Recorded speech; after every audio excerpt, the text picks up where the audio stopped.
नमस्कार दोस्तों, मैं आपके साथ हूं रहमान सैफी और पहुंच चुका हूं शादरा साउथ जोन और खड़ा हूं अभी उद्यान विभाग के कार्यालय के बाहर। जैसा कि फ्रेम पर आप देख रहे हैं, संजय राव जी मौजूद हैं, बाकी उनकी कुछ टीम के सदस्य भी मौजूद हैं। यहाँ पर उद्यान विभाग के कर्मचारियों की जो दुर्गति उद्यान विभाग के अधिकारियों द्वारा और साथ ही इस निगम प्रशासन की जो तानाशाही है, वो आज संजय राव भाई से बात करने यहाँ पर पहुंचा हूं।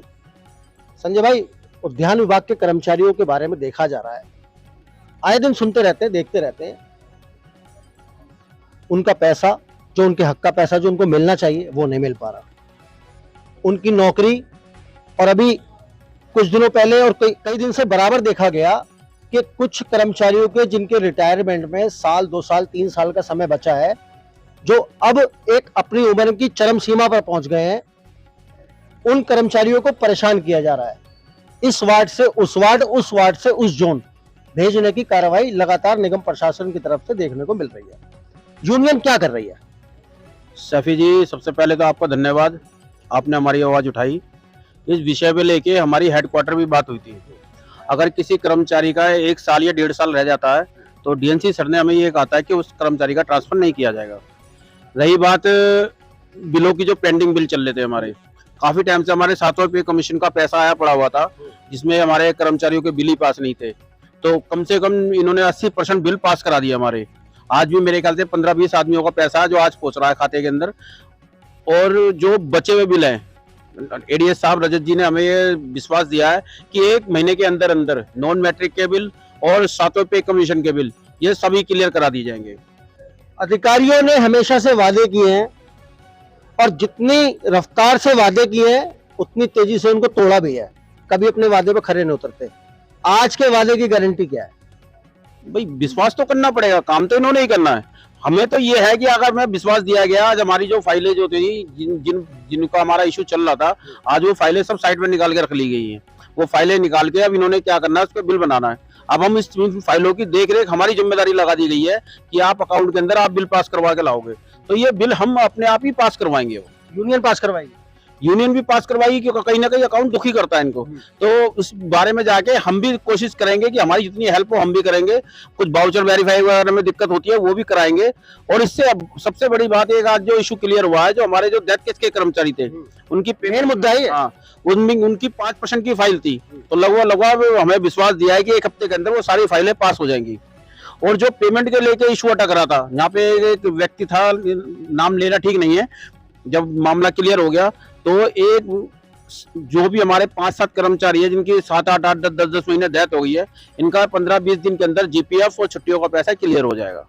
एमटीएस के बंद होने के बाद कर्मचारी परेशान है या सुखी है? नहीं, परेशान है। उसको देखिए क्यों है परेशान? एमटीएस को परेशान होने के बाद हमारे कर्मचारी लगभग ना के बराबर हैं। मतलब ये उद्यान विभाग की गलती है या सोची समझी कोई साजिश है? नहीं, ये गलती तो ध्यान विभाग की है ये। अगर जब आपको पता है कि आपके यहाँ कर्मचारी कम हो रहे, तो पहले से भर्ती करना चाहिए था। एमसीडी 3 टुकड़ों में थी, अब मेरे ख्याल से 2200 एमटीएस की पोस्ट है हमारे यहाँ। तो वो हाँ, 2200 आदमी हमारे यहाँ काम कर रहे हैं, और बचे जो हमारे यहाँ 800 आदमी, इनकी भर्ती और की जाएगी। अब जो जानकारी ये मिल रही है कि कुछ एरिया जोन के जोन इन्होंने ठेकेदारी में दे दिए, तो जो पूरे जोन ठेकेदारी में चले जाएंगे तो कुछ आदमी हमारी तरफ फायदा जोनों के अंदर बटेंगे भी। एक सवाल संजय भाई बहुत ही दुर्लभ है, ये भी देखने को मिल रहा है, बिल्कुल सही कह रहे हो कि ठेकेदारी में चले गए। अगर ऐसे करते करते हर एक वार्ड ठेकेदारी में, हर जोन कुछ वार्ड ठेकेदारी में चले जाएंगे, तो ऐसे तो पूरा उद्यान विभाग ही एक दिन ठेकेदारी में चला जाएगा, प्राइवेटेशन की तरफ चला जाएगा। देखो, ये तो बड़ा दुख का विषय है कि कर्मचारियों की रेगुलर भर्ती नहीं हो रही, पर थोड़ा बहुत संतुष्ट इस चीज को लेके हैं। जब से हेडक्वार्टर एमसीडी एक हुई है, कम से कम 140 या 130 आदमी रेगुलाइज करे हैं इन्होंने, तो हमारे कम से 800 फाइलें हैं। अब मेरे ख्याल से मार्च के अंदर बोर्ड बिठाने जा रहे हैं, तो 100-125 आदमी फिर क्लियर हो जाएंगे। पिछले सालों से तो बैठा ही नहीं बोर्ड, अब कैसे बैठ जाएगा? नहीं सर, आपको जानकारी गलत है। पिछले साल बोर्ड बैठा है, 115 आदमी डेथ केस के निकाले गए हैं, जिसमें 20 आदमी मस्टोल के 13 आदमी मस्टोल के निकाले गए हैं। टोटल 128 आदमी रेगुलाइज किए हैं। और आप कुछ जानकारी गलत, रेगुलाइज होकर उनकी ड्यूटी मतलब कौन से जोनों में मिली है? सारे जोनों में मिली है, पर्टिकुलर एक जोन में मिली? सबको अलग अलग मिली है। अगर किसी ने जैसे कि कोई व्यक्ति नॉर्थ का है, वो नॉर्थ में जाना चाहता था तो उसे नॉर्थ में ही भेजा है। अगर किसी ने सिफारिश करी कि मैं ये सिटी एसपी जोन जाना चाहता हूँ या कहीं और जाना चाहता हूँ, तो उसको वहां भी करा गया जो है। 115 लोग आप बता रहे हो जिनको नौकरी मिली है, वो कौन से उससे आते थे? करुणामूलक से आते थे, डेथ केस से आते थे, या कहाँ से आते थे? डेथ केस से आते थे, वो कानून आधार पे लगे हुए थे। लगभग उद्यान विभाग के अंदर आपके अनुसार डेथ केस की कितनी फाइलें पेंडिंग है अभी? कम से कम 850 फाइलें पेंडिंग है इस सर समय। 850 में आप बता रहे हो कि पिछले साल 115 लोगों को क्लियर कर दिया उन्होंने। सर 750 तो फिर भी इंतजार कर रहे हैं। भाई कम से कम रास्ता तो चालू हुआ। सन 2012 के बाद ईडीएमसी के अंदर बोर्ड ही नहीं बैठा। कम से कम कोई एक ऐसा अधिकारी आया जो बोर्ड बिठा के, जिनने इतनी प्रमोशनें दे दी हैं। ये नहीं कि एक वर्ग कोई दी है। 4th क्लास के कर्मचारी को 5% वालों को पक्का करा, 115 आदमी ये करे। मस्टोर के आदमी जो 20-20 साल हो गए थे जिनको, वो 13-14 आदमी थे, उनको क्लियर कर दिया। सुपरवाइजर बना दिए गए। उसके बाद कुछ एसओ भी बनाए गए हैं, अब एडी भी बनाए गए हैं। तो ये तो कम से कम एक रास्ता चालू हो गया। प्रमोशन अब लगातार मिलती रहेंगी। कम से कम ये तो नहीं है कि प्रमोशन हो ही नहीं रही। हर साल 100-125 आदमी होते रहेंगे तो लगभग हमारी फाइलें क्लियर हो जाएंगी। एक सवाल और भी इससे जुड़ा हुआ, क्या उद्यान विभाग में कमी के कारण नई भर्ती की जरूरत नहीं है? भर्ती की जरूरत है और हमने कई बार लिखा भी है। इसलिए मैंने आपसे पूछा। कई बार हमने इस बारे में आवाज भी उठाई है कि रेगुलर भर्ती होनी चाहिए, पर कहते हैं जी सेंट्रल गवर्नमेंट की स्कीम के कारण रेगुलर भर्ती नहीं कर सकते। तो हमने कहा जी जो आप बीवीजी के कर्मचारी ले रहे हो, ये कम से कम इनको अनुबंध के तौर पे ले लो। तो उसमें एक इशू पैदा हुआ, कह रहे हैं कि एमसीडी के अंदर किसी भी विभाग के अंदर 4th क्लास का कर्मचारी अनुबंध पे लिया गया है तो हम भी ले लेंगे। तो हमें आज तक का एमसीडी में कोई दिखाई नहीं कि 4th क्लास का कर्मचारी अनुबंध पे लगा रखा है। कब? जी बताइए। एमसीडी के अलावा भी अगर किसी और डिपार्टमेंट में भी अगर अनुबंध पे लिया हो तो हम उसकी कॉपी आप वहां में दीजिए, ऑफर लेटर की, हम उसे तुरंत वो करेंगे। लेकिन ऑफर लेटर की कॉपी तो मिल ही नहीं पा रही। नहीं, किसी डिपार्टमेंट में अनुबंध पे लगे ही नहीं है। जो लग रहे हैं सब वैसे कॉन्ट्रैक्ट। हाँ, वही समस्या। तो डीएनसी साहब ने भी यही कहा कि इस तरह के से अगर हमने 4th क्लास के कहीं भी कोई भी कर्मचारी हमने लिए नहीं है, और ना ही ऐसे हम अपनी तरफ से ले नहीं सकते। गवर्नमेंट की पॉलिसी है और इसमें हम वो नहीं कर सकते इंटरफेयर। एक सवाल आपसे भी लूंगा, आप संजय भाई, अभी एक सवाल आपसे भी लूंगा। आप कर्मचारियों के बीच में रहते हो, सामान्य से कर्मचारी के बीच में जाते हो, जो पार्कों में जिनकी ड्यूटी लग रही है, उद्यान विभाग में जिनकी ड्यूटी है, क्या लगता है उनकी विचारधारा से वो निगम की अपनी इस ड्यूटी को करके, उद्यान विभाग की अपनी इस ड्यूटी को करके क्या खुश हैं?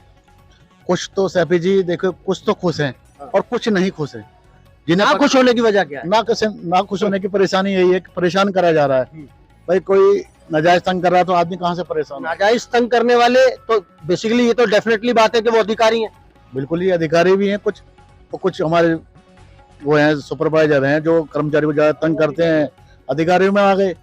और जो कर्मचारी जो अपनी ईमानदारी से काम करता है ना, कुछ कर्मचारी ईमानदारी से काम करना चाहते लेकिन इस डिपार्टमेंट में करने नहीं दिया जाता। ऐसा भाई सवाल यही था आपसे, मैं इसलिए मैंने ये सवाल पूछा क्योंकि कहीं ना कहीं लगातार देखने को मिल रहा है जो कर्मचारी अधिकारियों की लल्लो चप्पो करेगा, उनकी हाँ में हाँ मिलाएगा, उनके पीछे टट्टू की तरह घूमेगा, उसकी तो बात ठीक है। लेकिन अगर कोई कर्मचारी नहीं मानता उनकी बात और अपने दायित्व को सबसे ऊपर रखता है तो उसको इस तरह से परेशान किया जाता है। यूनियन इन सब चीजों को लेकर क्या कर रही है? सवाल सबसे बड़ा ये है, ये मेरा सवाल नहीं है, ये कर्मचारी लिख लिख के भेज रहे हैं आपसे पूछने के लिए। सैफी जी, मैं आपको सबसे पहले बात बता दूं, जो चापलूसी करता है वो चापलूसी करेगा। आपने पहले भी हमारे कई बार कवर किया है। हम तो वो हमारी वो यूनियन है जो पहली यूनियन ऐसी है जो लोग पुतलों के गले में तो जूतों की माला डालते होंगे, हमने एक अधिकारी के गले में जूतों की माला पहना दी थी और आपने कवर भी किया था।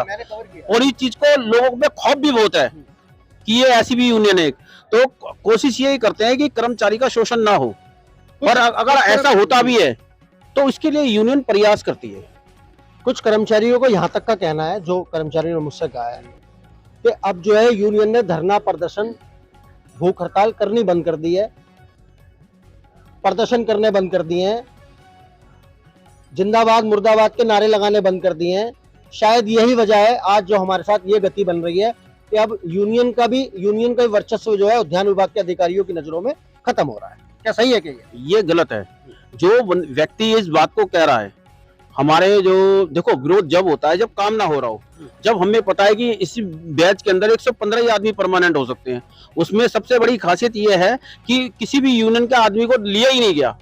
कम से कम हम परमानेंट नहीं हो रहे, हम परमानेंट नहीं हो रहे, भाई तो हो रहा है, राम रहीम सलीम कोई ना कोई तो परमानेंट हुआ।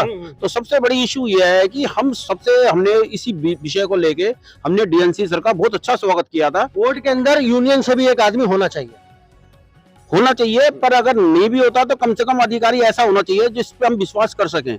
जो माहौल इस समय चल रहा है कि बोर्ड को लेके कि हम विश्वास कर सकते हैं कि ये नहीं कि अगर मैं नेता हूं तो मैं ही परमानेंट हूं, अगर मैं नेता हूं तो मैं सबसे पीछे लाइन में लगा हुआ हूं।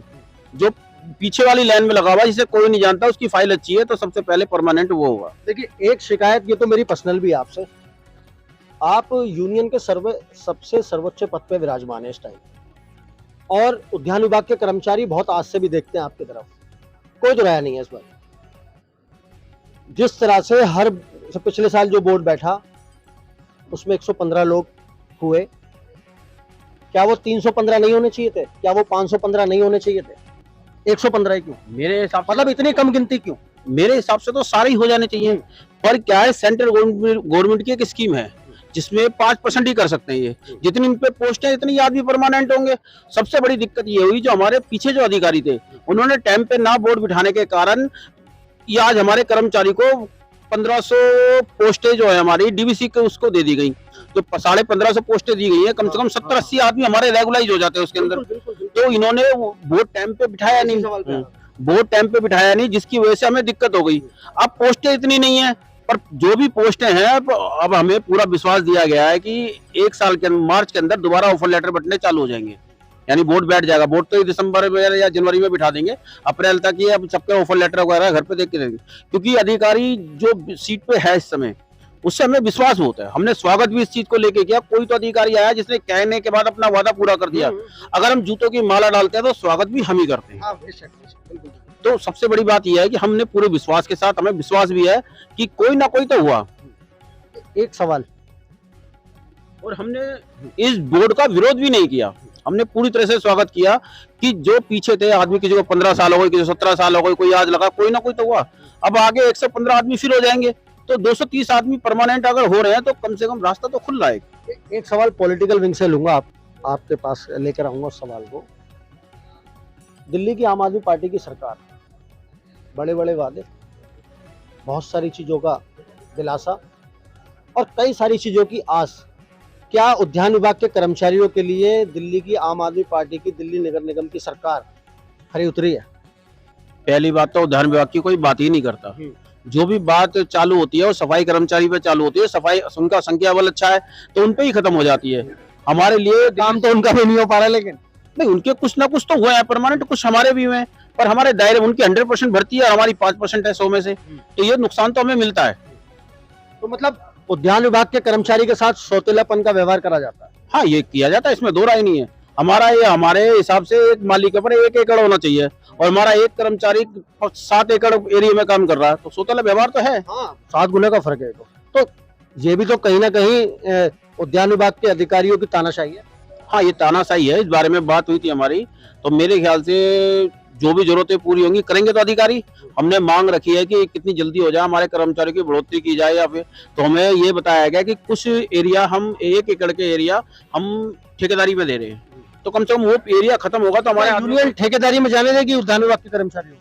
उद्यान विभाग का तो पहले ही आधे से ज्यादा हम ठेकेदारी में है, डेवलपमेंट ठेकेदारी में, डीवीजी के कर्मचारियों का भविष्य तो खतरे में रहेगा इससे या सुधरेगा?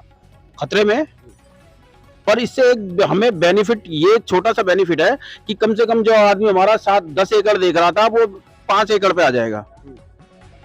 और दूसरा फायदा ये है कि जो हमारे बोर्ड को टाइम पे बिठाया जाएगा तो जो हमारे लगे हुए हैं उनका भविष्य खराब नहीं होगा।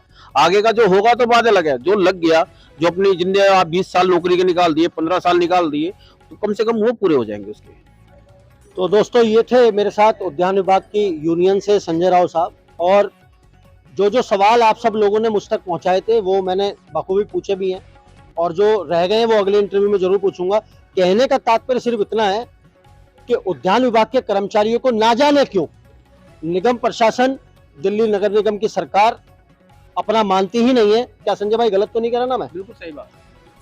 अपना मानती नहीं है, शायद वो अपना विभाग ही नहीं समझते, इसलिए उद्यान विभाग की तरफ वो देखते भी नहीं है, ना तो उसमें बढ़ोतरी करने को सोचते बल्कि घटाने के लिए हर समय वो तैयार भी रहते हैं। आने वाले दिनों में देखा जाएगा कि संजय राव जी की यूनियन कर्मचारियों के लिए, इस पक्ष के लिए क्या करती है, प्रदर्शन करती है या अधिकारियों के आश्वासन पे टिकी रहती है। तो दोस्तों बने रहिए हमारे साथ, मिलते हैं आपसे अगली खबर में, जब तक के लिए जय हिंद, जय भारत, जय संविधान।